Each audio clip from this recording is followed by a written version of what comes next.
सातवां दिन जारी। 17वां अध्याय। मानव सेवा माधव सेवा।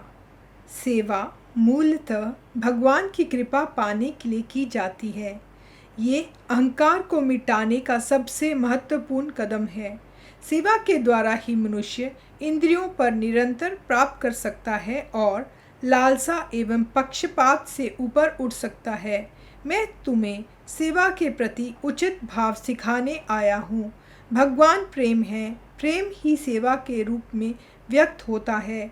सेवा के द्वारा हम मनुष्य में भगवान के रूप को पहचान सकते हैं। बाबा भगवान श्री सत्य साई बाबा के 60वें जन्मदिन को मनाने के उत्सुक भक्तों को संबोधित करते हुए उन्होंने कहा, भूखे को आध्यात्मिकता से कोई सरोकार नहीं होता। भूख से बेहाल व्यक्ति के लिए खाना ही भगवान है। उसी भांति दुखी के लिए शांति, रोगी के लिए दवा और पीड़ित के लिए पीड़ा दूर करने का साधन प्रभु समान है। उसके बाद ही आध्यात्मिकता के प्रति उनमें रुचि जागृत की जा सकती है। इन कमियों की पूर्ति करने के बजाय कोई दूसरा तरीका अपनाने से उल्टा असर होगा। इससे लोगों की आस्था और विश्वास में बढ़ोतरी के बजाय उनमें अविश्वास और अधार्मिकता का ज़्यादा बल मिलेगा। इसीलिए मेरे 60वें जन्मदिन को मनाने के पूर्व कम से कम 6000 गाँवों को अपनाकर उन्हें आदर्श गांव में परिवर्तन करो। जब तप, यज्ञ और याग से आध्यात्मिक लाभ केवल दैवी प्रेम द्वारा ही प्राप्त किया जा सकता है। दैवी प्रेम को हासिल करने के तरीकों में सेवा सबसे उत्तम तरीका है। तुम्हें साईं के प्रेम तत्व को समझने की कोशिश करनी चाहिए। साईं जो करते, सोचते, बोलते या देखते हैं, सभी तुम्हारे लिए हैं, अपने स्वयं के लिए ज़रा भी नहीं है। मेरी अपनी कोई खुशी नहीं है, तुम्हारी प्रसन्नता में ही मेरी प्रसन्नता है। मेरी अपनी कोई इच्छा नहीं है।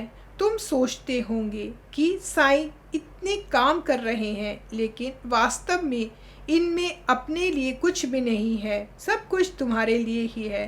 तुम इस पर भले ही विश्वास न करो, लेकिन साईं अपने ऊपर एक पैसा तक खर्च नहीं करते हैं। जो कुछ किया जा रहा है सब समाज के भले के लिए है।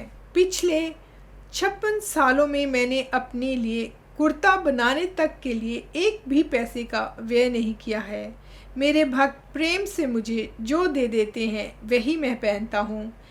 इस समय भी मैंने जो कुर्ता पहना हुआ है वह मुझे राधा कृष्ण नाम एक विद्यार्थी का दिया हुआ है। मेरे मन में कभी विचार भी नहीं आया है कि मुझे ये चाहिए या वे चाहिए। ये बात आज के लिए ही नहीं बल्कि भूतकाल के लिए भी सही है और भविष्य के लिए भी। मैं जो भी संकल्प करता हूँ सारे विश्व के भले के लिए होता है। ये भली भांति समझ लो। विभिन्न कार्यक्रमों तथा गतिविधियों में रुचि बढ़ाओ तथा सामाजिक सेवा के कार्यों में लगे रहो। साईं गतिविधियों का फैलाव शहरों के बजाय गाँव में ज़्यादा महत्व रखता है। अपनी ज़रूरतों को सीमित कर अपने ऊपर खर्च कम करो और गांव में विभिन्न सुविधाओं की व्यवस्था कर अधिकतम खर्चा करो। यदि गांव में ऐसी सुविधाएं प्रदान की जाएं तो भारतीयता तथा संस्कृति का फैलाव कोने कोने में हो जाएगा। दिव्यात्मा स्वरूपों, संभवतः तुम देख ना सको, लेकिन मैं बेखूबी देख रहा हूँ, ठीक जैसे मेरी आंखों के सामने कुछ दृश्य चल रहे हैं। आज जो लोग स्वामी के तत्व को नहीं जान पा रहे हैं, भविष्य में वे अवश्य इसका बोध करेंगे। तब केवल इस अनुभूति से ही उनकी आंखें आंसुओं में तैरने लगेंगी। बहुत जल्दी सारे संसार को ये बोध हो जाएगा। अभी तक स्वामी खुद ही इसके फैलाव को सख्ती से रोके हुए हैं, लेकिन जैसे ही ये सख्ती हटा ली जाएगी, ये एहसास दुनिया भर में बाढ़ की भांति चारों ओर फैल जाएगा। तब सारा संसार प्रशांति निलयम में बदल जाएगा। स्वामी के तत्व का आभास करो और उनके आदेशों को कार्य रूप देने के काम पर जुट जाओ। बाद में तुम्हें ऐसा अवसर नहीं मिलेगा, तब तुम कभी स्वामी के इतने करीब नहीं आ पाओगे। यहाँ लाखों की तादाद में भक्त आने लगेंगे। ऐसे दिन जल्दी ही आने वाले हैं, इसीलिए आज से ही स्वामी का प्रेम और करुणा प्राप्त करने का प्रयास करना शुरू कर दो तथा अपने जीवन को लोगों की सेवा के कार्यों में लगाकर सार्थक बनाओ। बोस्निया के शरणार्थियों की सहायता। बोस्निया में युद्ध के कारण वहां के कई निवासी जान बचाने के लिए पड़ोसी देशों में चले गए। वे वहां विशेष रूप से स्थापित किए गए शरणार्थी शिविरों में रह रहे थे। बोस्निया की एक महिला स्वामी की अनन्य भक्तिन थी। उन्होंने अभागे शरणार्थियों की सहायता करने का निश्चय किया। फलतः वे गाड़ी में रोटी और बिस्कुट लेकर इन सुदूर स्थित शरणार्थी शिविरों में जाकर वितरित करने लगी। इसके साथ ही उसने शरणार्थियों को विभूति और बाबा के फोटो भी दिए। शरणार्थी लोग रोटी और बिस्कुट खाते हुए बाबा की फोटो पर गौर से देखकर आपस में बातें कर रहे थे। उनकी बोली न जानने की वजह से ये महिला नहीं जान पाई थी कि वे क्या बातें कर रहे थे। फिर भी उनकी जिज्ञासा जागृत हो गई। वे विशेषतः जानना चाहती थी कि स्वामी की फोटो पर देखते देखते वे क्या बातें कर रहे हैं। इस काम के लिए उन्होंने अपनी गाड़ी के चालक की मदद ली। वे शरणार्थियों के पास से वापस आकर अपनी मालकिन से बोला कि वे आपस में बातें करते हुए कह रहे हैं कि ये फोटो वाला आदमी हमें रोज रोटी बिस्कुट देते हैं।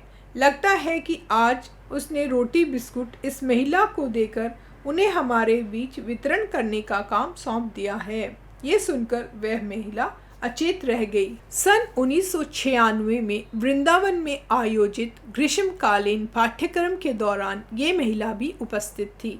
स्वामी ने उनसे जब भाषण करने को कहा तो इस घटना को श्रोताओं को सुनाते हुए अंत में उन्होंने कहा, यदि हम किसी की भलाई करने के लिए एक कदम उठाएं तो हमें स्वामी वहाँ पहले से मौजूद मिलेंगे। दिल में राम, हाथ में काम। रामायण में वानर सौभाग्यशाली थे। उन्होंने अपने बीच साक्षात्कार भगवान को पाया, उनके भरपूर दर्शन किए और अपनी योग्यता भर उनकी सेवा की। इस प्रकार उन्होंने मोक्ष प्राप्त कर जन्म मृत्यु के चक्कर से छुटकारा पा लिया। वैसे तो बंदरों की तुलना में मनुष्य में कोई कमी नहीं है, फिर वह इन बानरों के समान क्यों नहीं भगवान का ध्यान और पूजा करता है। भगवान का सिर्फ स्मरण करना ही काफ़ी नहीं है, व्यक्ति को दिल लगाकर दैवी कार्य में जुट जाना चाहिए। हनुमान और विभीषण आपस में अच्छे मित्र थे। एक दिन विभीषण ने अत्यंत दुखी होकर हनुमान से कहा, हनुमान, तुम कितने खुशकिस्मत हो कि हर रोज़ राम नाम का स्मरण करते हो और इस तरह राम की कृपा प्राप्त कर चुके हो। इसमें कोई शक नहीं है कि मैं भी लंबे समय से राम राम का स्मरण कर रहा हूँ, लेकिन मुझे अभी तक राम के दर्शन का भाग्य नहीं मिल पाया है। हनुमान ने स्थिति को स्पष्ट करते हुए कहा, निस्संदेह तुम राम नाम का स्मरण कर रहे हो, लेकिन क्या कभी तुमने राम के कार्य में भाग लिया है? उसके बिना तुम्हें प्रभु की कृपा कैसे मिल सकती है? सीता मैया पूरे 10 माह से यहाँ लंका में रह रही है।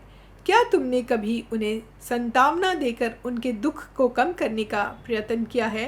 क्या तुमने एक बार भी उनके दर्शन प्राप्त करने की कोशिश की है? क्या तुमने उनके दुख को दूर करने की कभी कोई तरकीब सोची है? यदि तुम इनमें से कुछ भी करते तो कहा जा सकता है कि तुमने राम का कुछ कार्य किया है। इस तरह तुमको जो एक सुनहरा अवसर मिला है उसको तुमने गवा दिया है। जहाँ तक मेरा सवाल है, मैंने अपना जीवन ही राम को समर्पित कर दिया है। मैं मुंह से राम का नाम लेता रहता हूँ और हाथों से उनका काम करता रहता हूँ। राम के 2 महान भक्तों के बीच इस संवाद को सुनाते हुए अंत में स्वामी ने कहा, इसीलिए हमारा व्यवहार ऐसा होना चाहिए कि दिल में राम, हाथ में काम, तभी तो मानव जीवन सार्थक बन सकता है। सेवा से सब कुछ प्राप्य। भगवान श्री सत्य साईं स्वच्छ एवं निस्वार्थ सेवा को बड़ा महत्व देते हैं। वास्तव में उनके अनुसार ऐसी सेवा सबसे ऊंची साधना है। वे कहते हैं, प्रशांति निलयम में हर रोज़ कई लोग आते रहते हैं। उनमें से अधिकांश के सामने ऐसी समस्याएं होती हैं जिनसे उनकी मानसिक शांति लुप्त होती रहती है। उनमें से कुछ लोग ऐसे हैं जो शारीरिक और मानसिक तौर से अस्वस्थ होते हैं। मेरा काम उन सभी का इलाज करना है। डॉक्टर का मुख्य काम रोगियों का उपचार करना है, लेकिन उसके बाद सेवा भी ज़रूरी होती है। इसके लिए नर्स, कंपाउंडर और दूसरे सहायक होते हैं। वे ही इलाज का शेष काम करते हैं। उसी तरह मैं तुम स्वयं सेवकों को सेवा के अवसर प्रदान कर रहा हूँ। न कर्मणा न प्रजया धनेन त्यागेनैक अमृतत्व मानुषः। ना तो वेदों में दी गई आध्यात्मिक साधनाओं से, ना तो ढेर सारा धन हासिल करने से, और ना ही बच्चों को जन्म देने से जन्म मृत्यु के चक्कर से किसी को छुटकारा मिल सकता है। सिर्फ त्याग से ही अमरता प्राप्त की जा सकती है। ये वेदों द्वारा घोषित सत्य है। सेवा त्याग, बुद्धि और निस्वार्थता से की जानी चाहिए। यही परम पद तक पहुंचने का रास्ता है। आध्यात्मिक साधनाओं में सेवा सर्वोत्तम साधना है। असल में प्रभु खुद मनुष्य रूप धारण कर मानव जाति की सेवा की खातिर अवतार लेते हैं। ये सेवा व धर्म का पुनरुद्धार तथा दूसरे अनेक कार्यों के जरिए करते हैं। ऐसी हालत में यदि इंसान खुद को भी सेवा के लिए समर्पित कर ले तो उसे ईश्वर कृपा मिलने में कोई संदेह नहीं रह जाता है। परंतु ये ज़रूरी नहीं कि सेवा सिर्फ प्रशांति निलयम परिसर तक ही सीमित रहे। दीन दुखी और ज़रूरतमंद की सेवा करो, चाहे वह तुम्हें गांव में, तीर्थ स्थान पर अथवा जहां कहीं भी तुम लोगों को मिले। सेवा के लिए समय की कोई बंदिश नहीं। जब कभी सेवा का अवसर मिले उसे हाथ से ना जाने दो। साधारण पानी की कोई कीमत नहीं होती है, परंतु जब तुम उसमें थोड़ा सा दूध मिला देते हो तो वे मूल्यवान बन जाता है। उसी तरह यदि तुम साईं की गतिविधियों में सेवा भाव से हिस्सा लोगे तो तुम्हारी भूमिका महत्वपूर्ण बन जाती है। एक बार भगवान श्री कृष्ण ने भक्त सूरदास से जानना चाहा कि उन्हें क्या चाहिए, लेकिन इसके पूर्व ही सूरदास उत्तर दें। श्री कृष्ण ने कहा, खैर इसे जाने दो, क्या तुम मेरा सेवक बनना चाहोगे? सूरदास ने बड़ी विनम्रता के साथ जवाब दिया, प्रभु यदि आप मुझे अपना सेवक रखेंगे तो संभव है कि इससे मेरा अहम बढ़ जाएगा। इसके अलावा मैं आपकी क्या सेवा कर सकता हूँ? ऐसे लोगों की कमी नहीं है जो आपकी सेवा के योग्य पक्के भक्त तथा क्षमतावान हैं। इसके अलावा उनके पास आपकी सेवा के लिए जरूरी सारी सुविधाएं मौजूद हैं। साथ ही आपके सेवकों में ऐसे भी हैं जिन्हें खुद भी सेवा की ज़रूरत है। कृपया मुझे आशीष दें जिससे मैं ऐसे अभागे लोगों की सेवा कर सकूं। यदि तुम मेरी सेवा करना तथा मुझे संतुष्ट रखना चाहते हो तो हर प्राणी में मुझे देखो। सभी प्राणियों की सेवा ऐसे करो मानो तुम मेरी ही सेवा और पूजा कर रहे हो। यही पूजा की सबसे ज़्यादा उपयुक्त विधि है। यही वे पवित्र मार्ग है जिस पर चलते हुए तुम मुझ तक पहुंच सकते हो। अचंचल भक्ति से ही ईश कृपा प्राप्ति। एक दिन कोडाईकनाल में स्वामी ने विद्यार्थियों को एक रोचक तथा शिक्षात्मक कहानी सुनाते हुए कहा, एक बार दुनिया की सभी सब्जियां मिलकर विवाद के विषय को सुलझाने की कोशिश कर रही थी, पर साथ ही बढ़ चढ़कर अपने दावे पेश भी कर रही थी। उनका विचारणीय विषय था उन सभी में कौन सबसे उत्तम है, लेकिन वे आपस में कुछ तय नहीं कर पा रही थी। तो उन्होंने ब्रह्मा, विष्णु और महेश से उनके विवाद का हल करने की विनती की।